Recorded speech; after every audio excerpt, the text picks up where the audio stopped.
Hello guys, we have come up with another experiment as part of our Do at Home experiment series.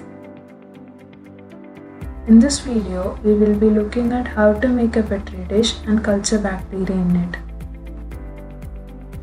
A Petri dish is a shallow, transparent, lidded dish that is used to hold growth medium in which cells can be cultured.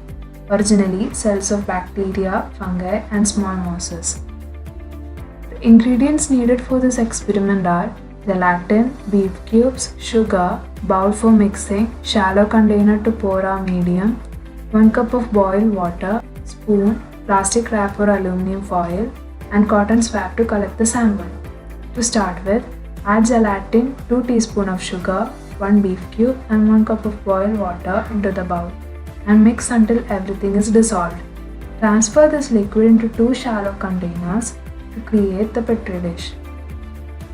Cover the container with aluminum foil to prevent it from contamination and put the container in the fridge overnight to set. This is what it looks like after setting. Now let's collect sample to put it on the Petri dish. You can collect sample from anywhere you want. Here I'm gonna use my hand and remote as the samples.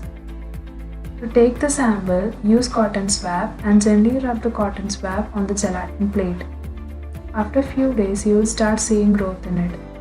Let's analyze this experiment more.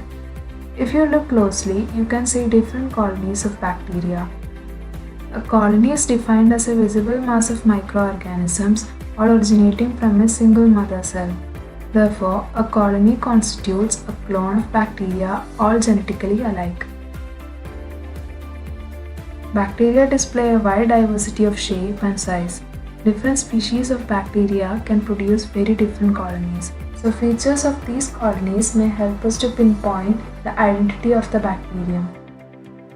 This method of examining colony morphology is the first step in identification of an unknown microbe, and it is the cheapest method too. So that's it for this experiment. We hope you enjoyed this experiment. Thank you.